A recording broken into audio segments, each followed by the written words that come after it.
Well, good morning, everyone. We have 2 more weeks. Playoff is in full mode. And hey, look, there's only a couple weeks before we get a chance to talk about this. Jed, you are looking very relaxed in your hoodie. Jim is over in Payson, Arizona. Good morning, everyone. Good morning. Welcome to hopefully your playoff. Hope everyone's doing well and exciting week, man. A lot going on, and last night's game was really good. Did you watch it? Did you guys watch the game last night, guys? I wasn't watching live, but I was getting all the stats because I had both Puka playing and Kieran Williams, and I was like, "Oh man, this is perfect." I watched the second half, but I got to admit, I ended up turning to the Bulls versus Spurs game because the Bulls have really intrigued me recently. That's because they don't have Zach LaVine anymore, and now that Kobe White has emerged as that number 2 scorer, they're actually a better basketball team without LaVine. Well, but going into basketball, a lot of times quickly going to basketball, the ball moves so much better with the Bulls right now, and it's more fast-paced versus giving to Zach, dribble, drive, shoot, miss, and then start running again. Oh, I've never been a fan of Zach. I've said from the beginning he's too one-dimensional. So great scorer, but that's all he is. But don't you think about it? Like one player can make a difference on a team. You know, because they've been winning ever since he's been out, and now the question is, what is their team going to be like when that person comes back? Yeah. Hey, that's just like our fantasy teams, though. One guy can make all the difference. You have one superstar on your lineup for the week, and all of a sudden you can win. So one guy makes a difference. Hey, speaking in our keeper league, I'm playing Jimmy. You're in the semifinal playing Chris, and one of us will be playing the championship game. Well, I'm a little worried because last night Puka Nacua had 9 of 11 targets, 164 yards, and a touchdown. Actually, Tom, I was going to ask you, would you keep him in your dynasty next year? Yeah, definitely. You shouldn't be dropping Puka at all. Yeah, there is no way. I am so excited about Puka. Look, I mean, Matthew Stafford has gotten a resurgence because he is so good right now. So in that league right now for us guys, the one, I don't know if you noticed, but the thing that I've been struggling, so on our flex, I've been having to pick between Addison or Connor. James Conner, running back for Arizona, or Addison in Minnesota, who had been doing just so until he blew up last week. So that's been the big debate for me. It's like, who do I pick between those two? Because you know why? I mean, what do you call it? Nick Mullins is not a bad quarterback. No, not at all. He's a top. In fact, if you need a streaming quarterback, he is one you should take a look at. Geno Smith is another streaming quarterback you should take a look at. And it's too late now, but Derek Carr, I had Derek Carr sitting on my bench, but man, he put up numbers yesterday. He had 24, 25 fantasy points. So yeah. Yeah, you actually have a pretty good team. Are you going to play Brock Purdy over Tua? Yeah, that was the other choice, was Purdy over Tua. I am, because I just like the Purdy Ayuk connection. And if you look at Tua's numbers, he's really hot or cold. Like he's either super hot or super cold. And so I kind of felt like I want a little more steady presence. But both are tough because Tua's playing Dallas and Purdy is playing Baltimore. So that could be a really tough matchup. So yeah, I had a hard time picking between those two. Yeah, the hard part is Baltimore's defense is so good, and I can see them really working hard on limiting Purdy. And so for me, I was like, at this point, I might take a chance on Tua before Purdy, but Purdy's been pretty consistent.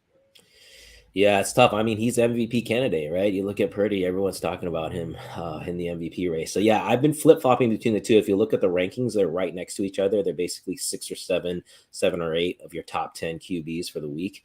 So I don't know. We'll see. I might flip right before, but we'll see. Jim, here we are playing against in the semifinals. You're starting Browning as Cincinnati against going against Pittsburgh as well too. The only one that I'm really concerned about, Christian McCaffrey.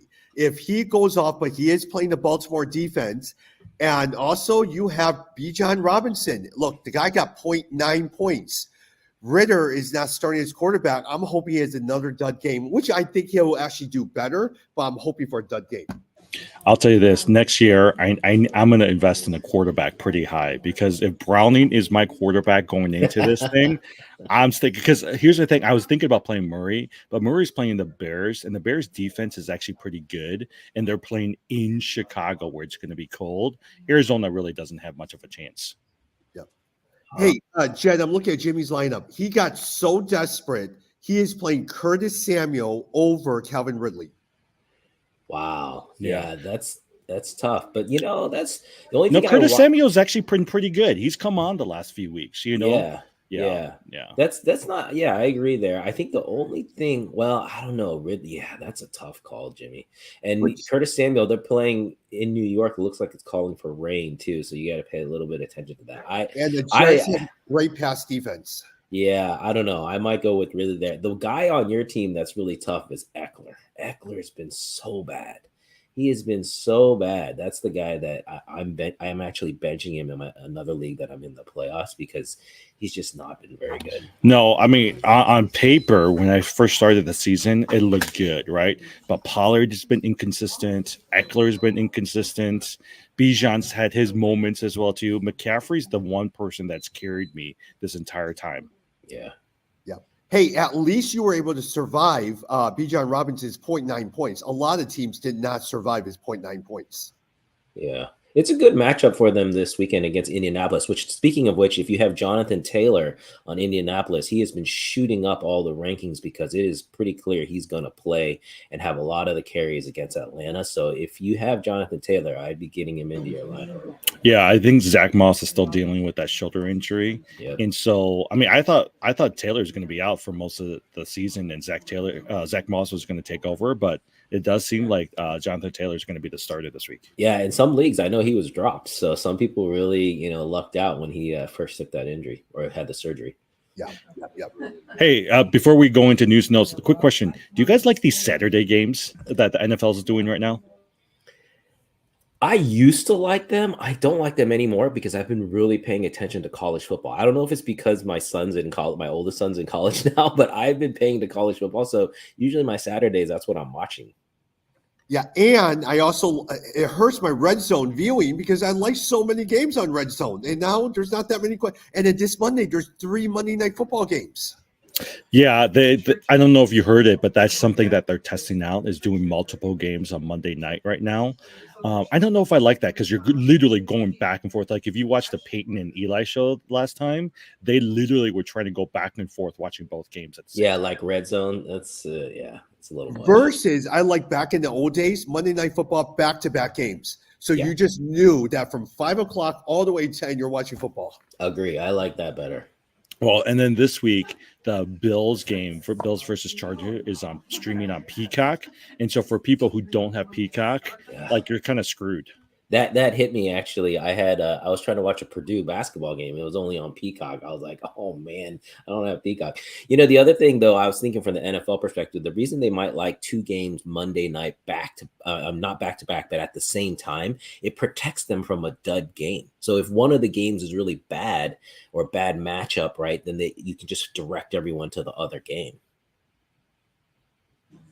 Yeah. So, okay. Hey, quickly, Kyren Williams, 22 rushes, 104 yards, touchdown. He scored close to about 16 fantasy points. Would you say he's one of the best pickups this year on the waiver wire for most people? Oh, the two, Nakua and Kyren Williams. I mean, even for my team, they have led me all day.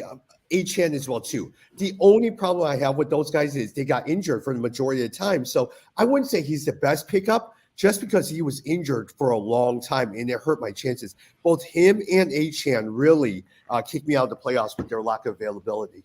Yeah, but you're keeping those guys, right? Kyren Williams and Achane, there's no way you're not keeping those guys. No. Kyren Williams is such a good runner, and Nakua, as Cooper Kupp gets old, you're going to see Nakua continue to elevate. Yeah, no, that's good. And then Alvin Kamara did not do much at all.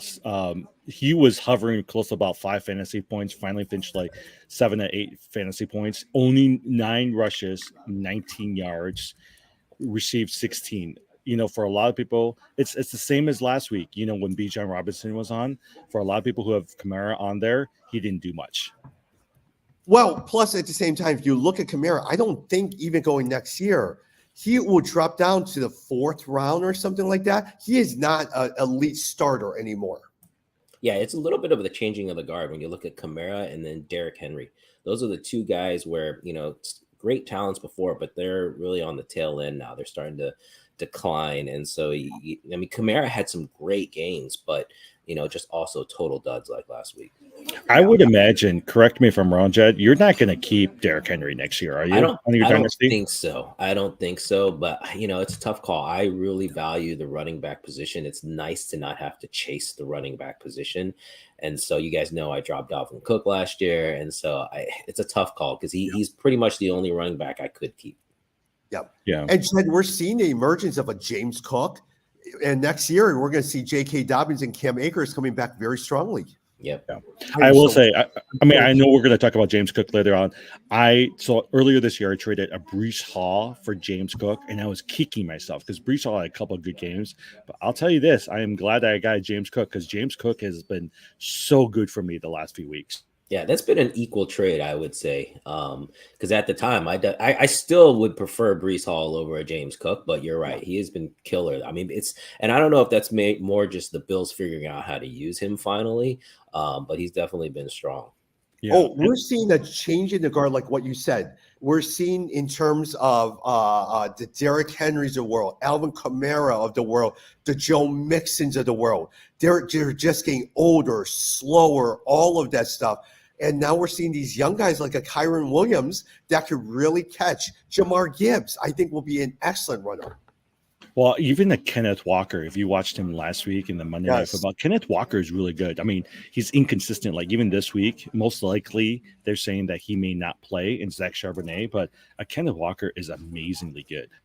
But at the same time, since Marshawn Lynch, when have Seattle running backs been consistent? They've always been injured. Yeah. Sean Alexander, man, my favorite Seattle Seahawk. Yeah. He was a good fantasy. Mine was always Priest Holmes as a fantasy running back because he was always good. Anyways, Cooper Kupp, 6 of 12 targets, 52 yards. Do you guys think that he's going to be wide receiver 1 next year or even going in the first or second round? Probably third round. Yeah, definitely not wide receiver 1. I would argue he may not even be. Well, I think he'll be top 10. He's not top 5. I can think of 5 wide receivers I want more than him. Yeah, you probably go with Nacua as well too. You do have a 1A, 1B, and let's see how Matthew Stafford holds up. I mean, he had a great year, but let's see if he can hold up one more year. And dude, don't forget Justin Jefferson was hurt. He's coming back.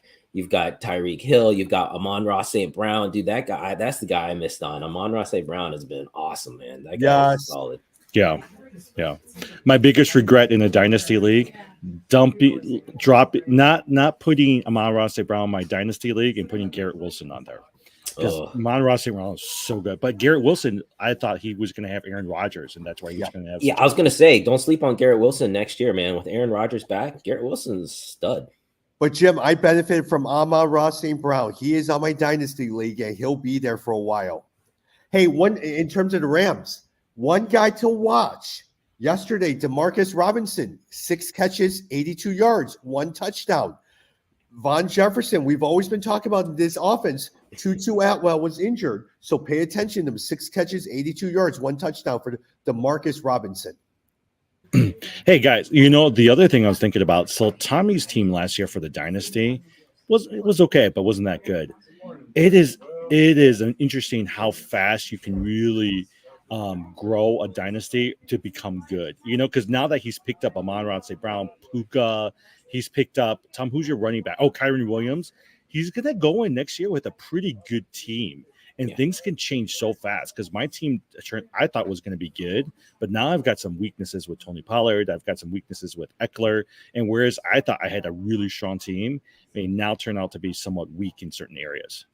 Yeah, I think you really do. I love this about dynasty leagues. Like on the one hand, yes, you can have some solid cornerstones, but you got to be willing to shift. I mean, you guys know I had Dalvin Cook and Derrick Henry carried me, but then I had to shift, and fortunately got Tyreek Hill.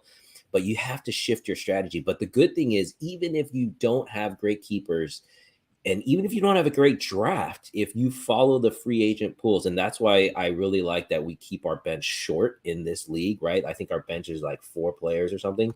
That lets you still be able to build your team through the free agent pool. No, I mean some because the waiver wire. That's where some people were picking up Zach Charbonnet or a Kyron Williams. That eventually, or Puka Nacua, right? No one was drafting Puka Nacua early on in the season. Exactly. That's why. See, our bench is 4, and I don't recommend places have more than 4, especially because we got 12 teams, right? Or we got 10 teams or 12 teams. 10 teams. Yeah, 10 teams. Yeah.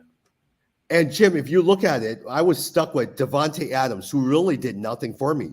Javonte Williams, Damian Pierce, who literally did nothing for me. But the guys who carried me out was all of the guys I drafted. James Cook, Achane, Nacua, and even Adam Thielen were the ones who carried me.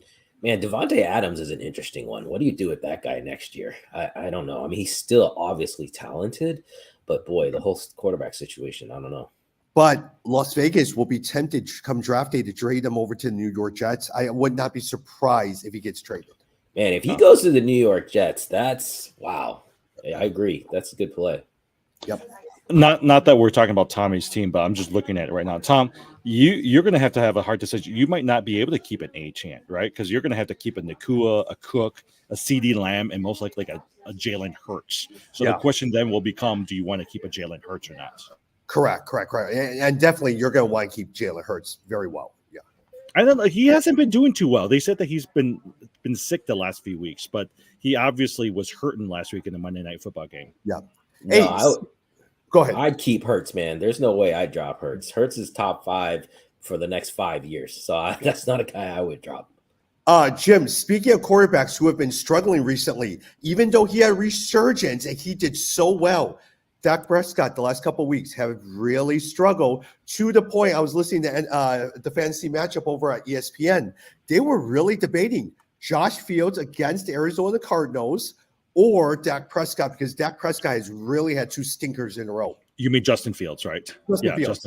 Yeah, look, I think, if I'm going to choose between Justin Fields and Dak Prescott, I'm choosing Justin Fields. Oh, yeah, all day. They're in Chicago. They're playing Arizona. Arizona's got a weak defense. They're going to go hard. And Justin Fields, whatever happens to him in Chicago, he's playing for his future.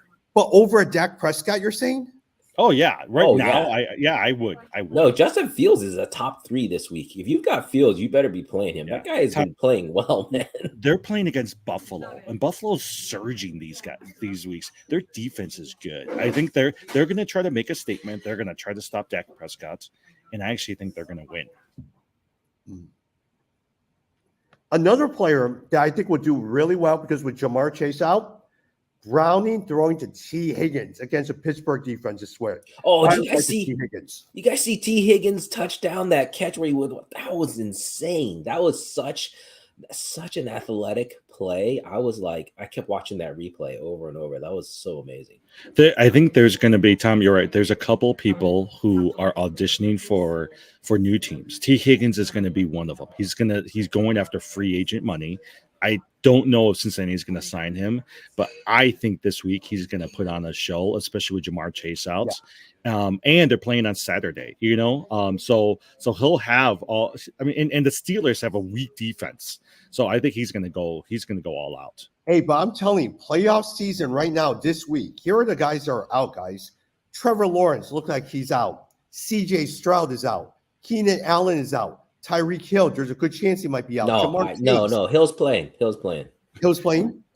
You're just hoping he's playing. No. You're hoping he's playing. At limited practice on Thursday. He is playing. I have him in all my lineups. The dude is playing. Yeah. I mean, look at all these guys. Keenan Allen, someone who you've depended on, they're out. And usually Keenan Allen is the guy who gets injured in the beginning of the year, who comes back and scores a bunch of points for you. The other people who most likely might be out, Zach Moss for sure is going to be out. We're not sure about Josh Jacobs, but he hasn't been practicing this week. And Kenneth Walker has not been practicing. So there is a lot of ifs going into this Week 15 playoffs. Oh, side note, did you guys hear about the Baltimore running back?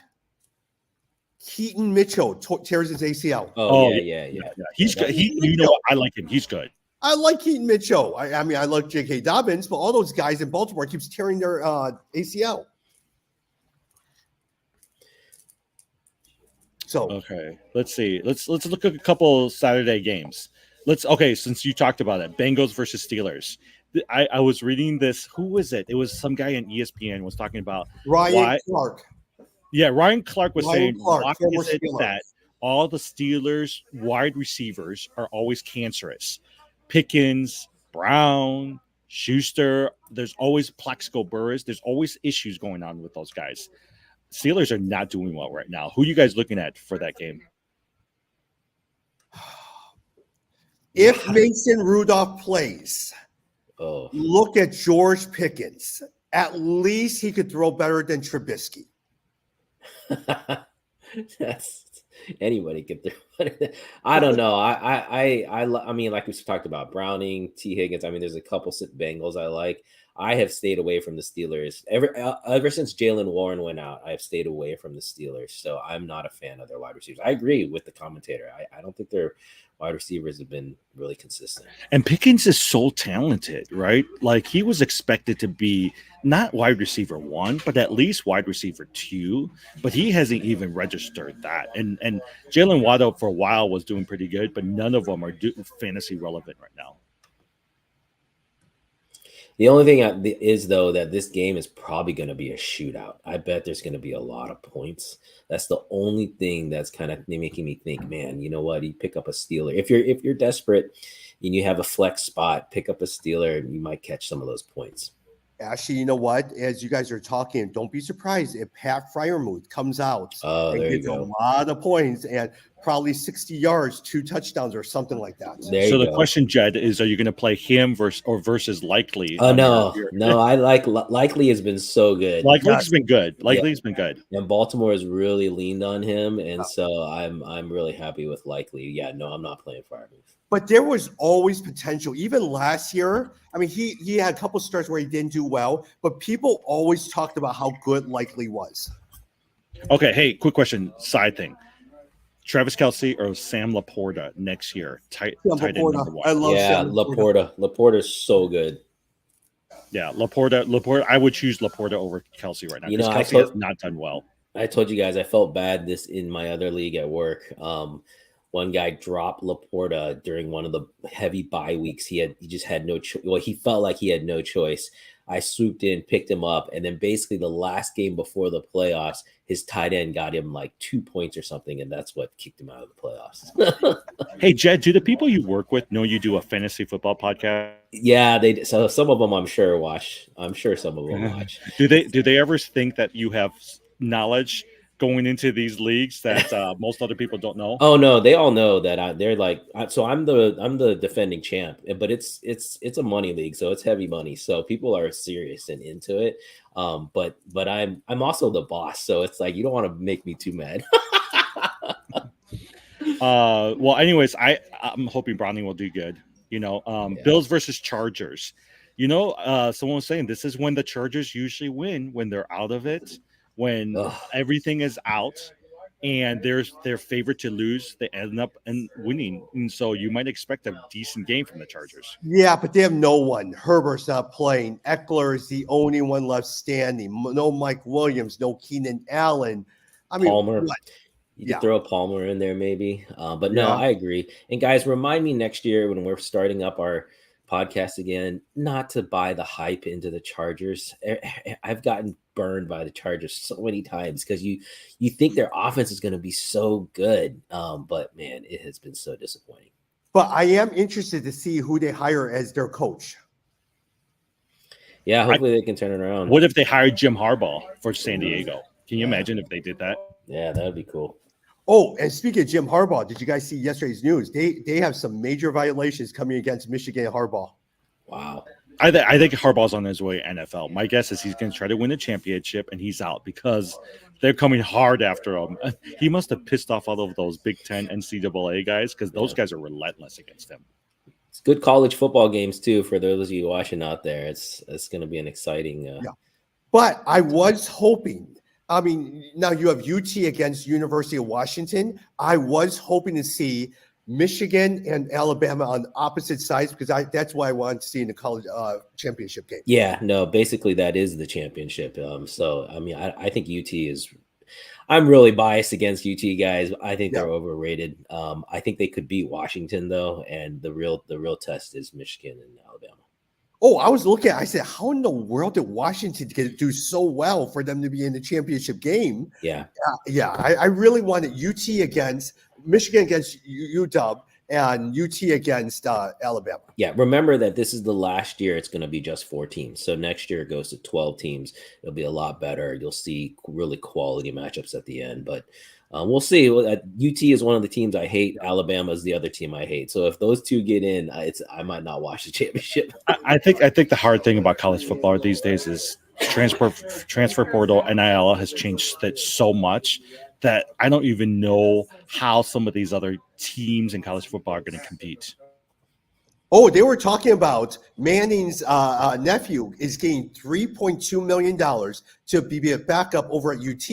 Brock Purdy, as a starting quarterback, is getting $820,000. Yeah. Oh, you've got NILs that are in the 10 million range. Marvin Harrison Jr., they're trying to get him to stay 10 million. That's serious money. Yeah. All right, Sunday game, Lions versus Vikings. I think there's going to be some points that are going to be scored there. I think Jamar Gibbs is going to do well. I think Amon-Ra St. Brown is doing well. Goff is doing amazing. I think Justin Jefferson is going to be good. But who do you guys playing? Alexander Madison or a Ty Chandler? I think Madison is still out, so I will go with Ty Chandler. Yeah, agree. I think it also, too, for those of you who are still playing Montgomery, I still like Montgomery, man. That guy sneaks in for a touchdown. He still gets you pretty solid points. If you've been holding on to Montgomery at this point, and they ride him, it really depends on gameplay. If the Lions, as expected, are winning this game and are ahead, Montgomery will get major carries. If they fall behind, then they'll really rely on Gibbs a lot more. Yeah. But don't you guys think that right now Jamar Gibbs is the starter and Montgomery is almost like 1A?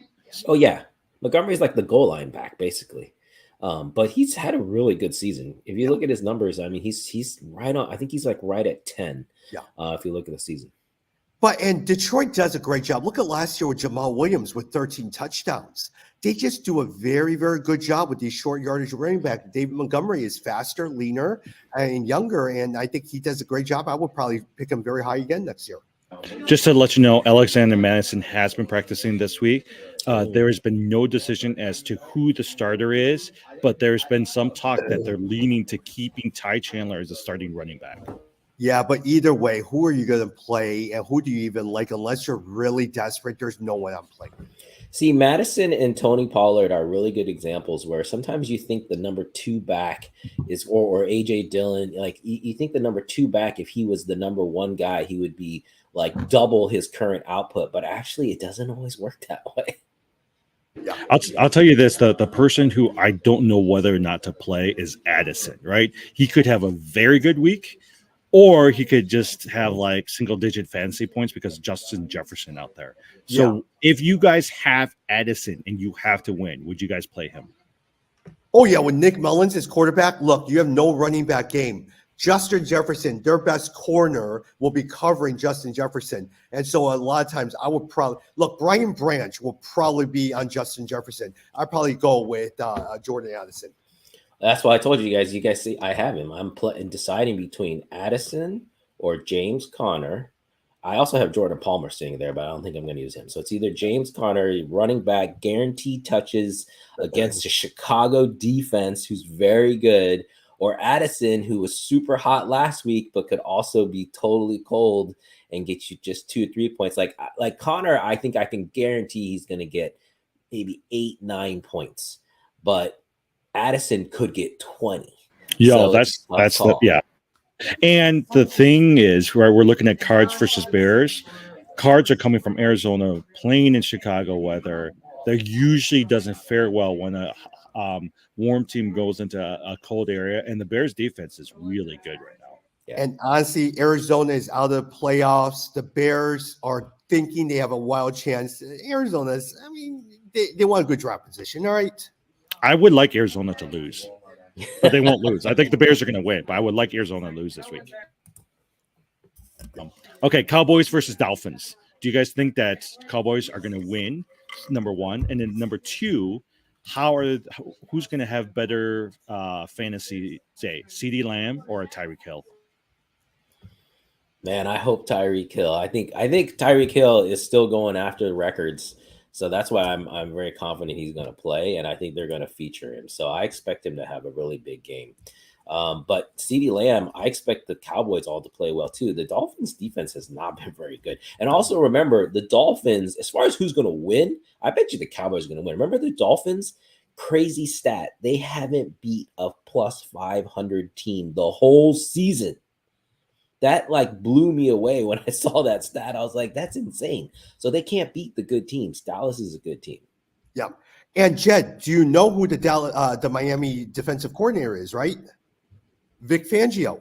Oh, right. Former. And so you're surprised a Vic Fangio defense is struggling a lot of times. Hey, look, I mean, Dallas has struggled a little bit the last couple of weeks. Their defense has only scored me under 10 points, maybe 5 or 6 points and all that stuff. I'm hoping for a pickup game from Dallas, all right? And for them to continue to really get in position for the playoffs. I do think that in order for them to win, CeeDee Lamb is going to have to do well. I don't know if they're going to rely on Tony Pollard as much, but CeeDee Lamb and also Brandon Cooks is going to have to do well in this game. Yeah.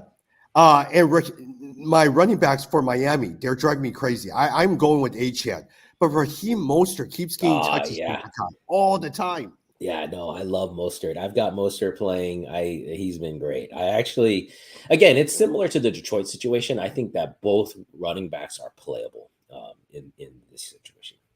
Yeah, and unless you're very desperate, Brandon Cooks probably am not playing, but Jalen Waddle, I would definitely be playing him in my lineup. Oh yeah, for sure. Yeah, for sure. Chad, did you draft Raheem Mostert? Did you pick him up off the waiver wire? No, I drafted him. I drafted him very, very late. Yeah. I would imagine he went in the last couple of rounds. He's one of the steals of the draft this year because no one was paying attention to him, and he's actually produced pretty. Him and the wide receiver Thielen. Thielen is, I think, those two, were pretty good draft picks. Yeah. All right. Sunday Night Football: Ravens versus 49ers. Who do you think is going to win? Because they're what, number one, number two. San Francisco's number one NFL rankings. Man. Baltimore's number 2 NFL rankings. Yeah, I'm surprised. So just to go back one step, the Dolphins, Cowboys. The Dolphins are 1.5 favorite, 1.5 point favorites, but that means that Vegas actually thinks the Cowboys are going to win because it's in Miami, and normally you get 3 points. So Vegas is saying the Cowboys are going to win. But the Ravens 49ers, the 49ers are 4.5 point favorites. That's a lot. I thought for sure it'd be a 3 point favorite. That means Vegas really thinks that the 49ers are going to win for sure. And Jim, just to let you know, it's the Monday night game, Baltimore and San Francisco. The Sunday night game is a doozer, New England versus Denver. That's going to be a boring game. Oh, yeah. But I think Denver's going to win. But no, it's going to be bad. I think Belichick's on his way out.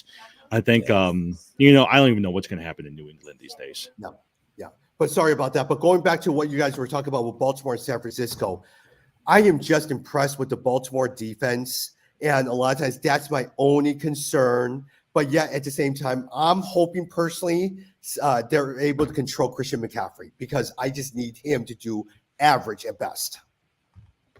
Yeah, whereas I want Brock Purdy and Brandon Ayuk to go off and score a bunch of points. But I will say this season, so going into the season, I thought it was clear that Ayuk was number one over Deebo Samuel. So that was one of my draft strategies, was that I could get Ayuk cheap because everyone thought Samuels was number one.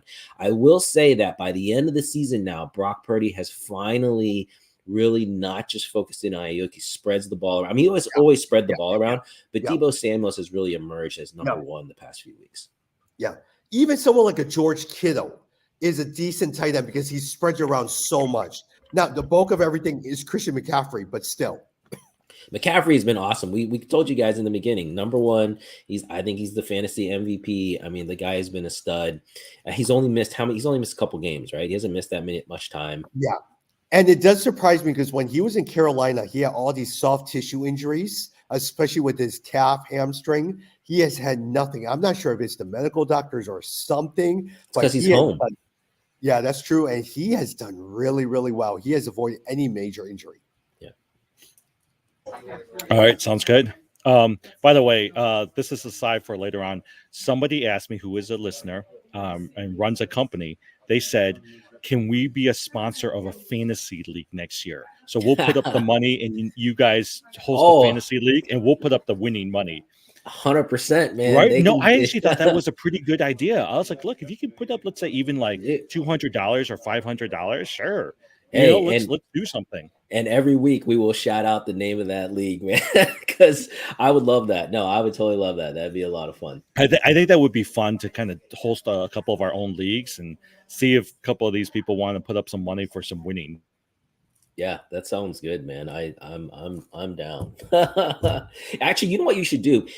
What you should do is like tell that person they can put up the money and then let them fill, let's say, half the slots. And then the way they can fill it is, can you beat the fantasy podcasters? So can we back up that we have information and can play better versus like whatever person who's just coming in off the street and playing? No, that actually would be fun, right? Like Yeah. if they can put up like $1,000, right? Yeah. And then there's the three of us, right? And then we find 7 other people. Yeah. That would be kind of neat. Yeah, so we're basically betting that one of the 3 of us, of course, we got to control. You can't like have trades between us and things, but one of the 3 of us could actually win. I'd be down for that because I'm always like, to me, the marker of a good fantasy manager isn't that you win every year. It's impossible. There's like too much luck involved. But if you are consistently in the playoffs, you are definitely better than your average player. Yeah. Now, at the same time, no matter how good you are, injuries will always derail your team. Yeah, but you have to account for that. That's the whole thing. Is you got to know that the starting lineup I had week 1 is not going to be the starting lineup in week 16.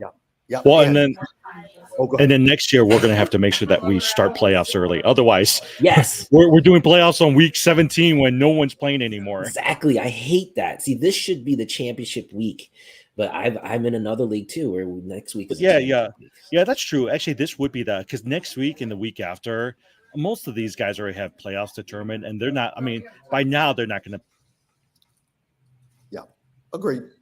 Yeah. So, okay, well, we're good. Last week is our last podcast, right? And we can kind of review the season, look at playoffs, all that stuff. Yeah, it's been fun.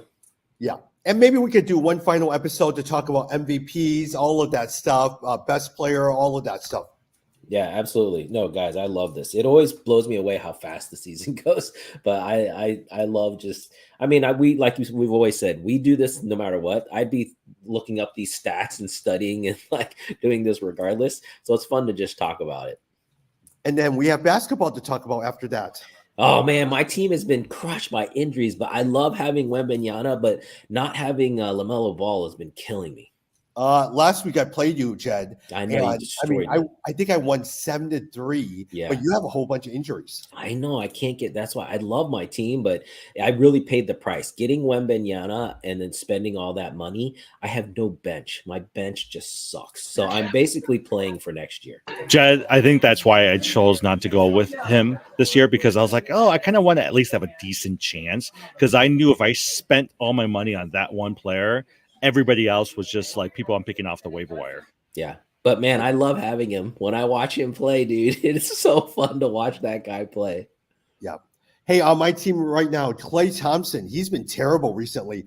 But the last couple of games, 24 points, 6 threes, 28 points a game before that, 5 threes, 24 points, or before that, 4 games ago, 30 points, 8 threes. He's been coming on really, really well. Yeah, it's been surprising how bad the Golden State Warriors have been. But Steph Curry's been turning it on. They're definitely starting to push, but it's been surprising. They're not that good. And the guy that has been sitting in my IR for the longest time is now back. Ja Morant is now back, and that is a player that I am so excited to have. Didn't he score? I think he scored 30-something points on her first game back.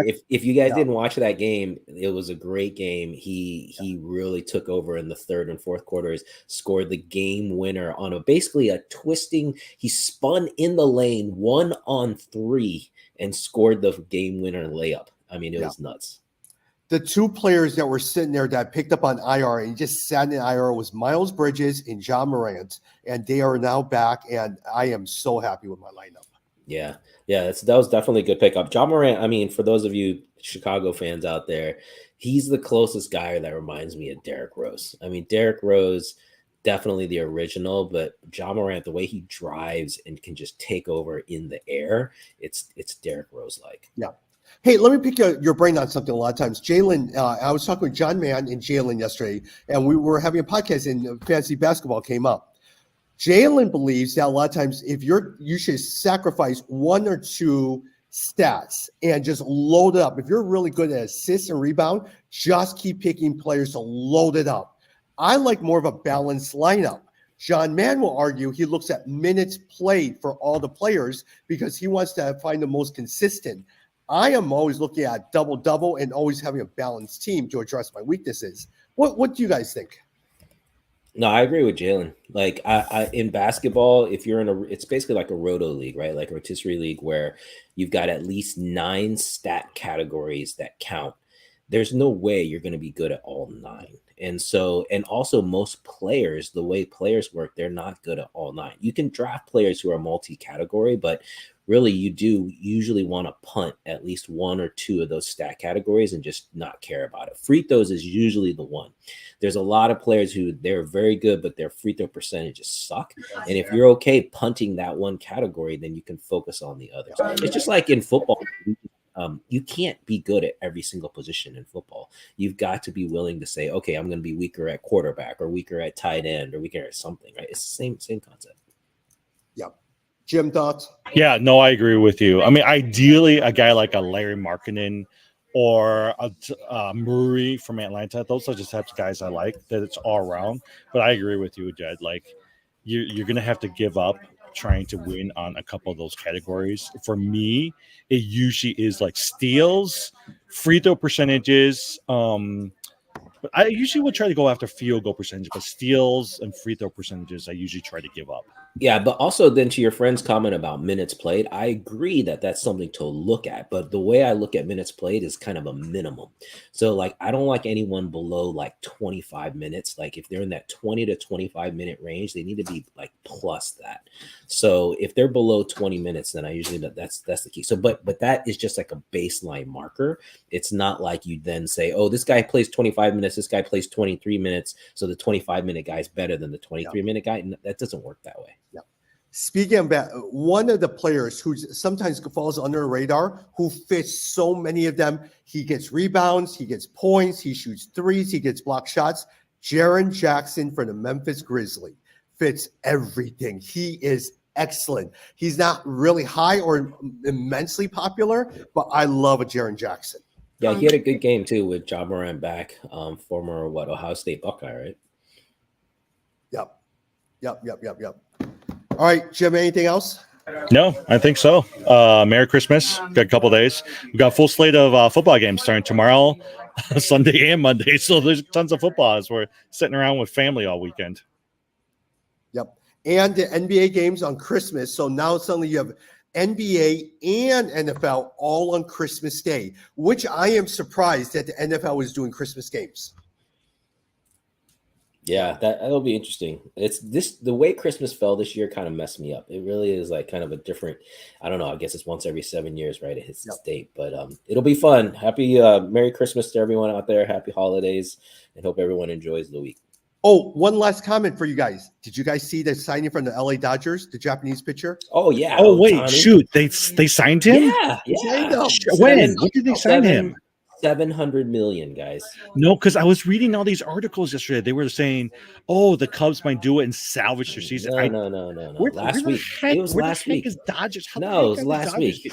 Yeah, dude, Dodgers are going to be so good. 700 million, and go check out the way he structured his contract. It's really interesting. Basically, I think he's only getting paid like $2 million a year or something. It's like something crazy. They were saying they're paying over $1 billion for 2 players, 2 Japanese players. Yeah. No, that's crazy. It's totally worth it though, guys. Like we had talked about, there's pretty much no dollar figure that would have been too insane for Ohtani. Ohtani, the Japanese pitcher. What's his name? I don't know. Yeah, the long time. Hey, by the way, I had to go see 2 donors, right? And I want to go, they are huge Dodgers fans. So I want to get them a Ohtani jersey. And the only place they had it was in the Dodgers team store. And these are replica jerseys, $190 each jersey. Yeah, the Ohtani jersey already is the number. I was reading that. It's like the Dodger Ohtani jersey is already like number 3 or something across all sports. Like that's how fast how popular that guy is. But it's well worth it, man. I mean, I'm a huge fan. Like I think the guy truly is, at this point, I think he's the best Asian athlete like in history. Yeah.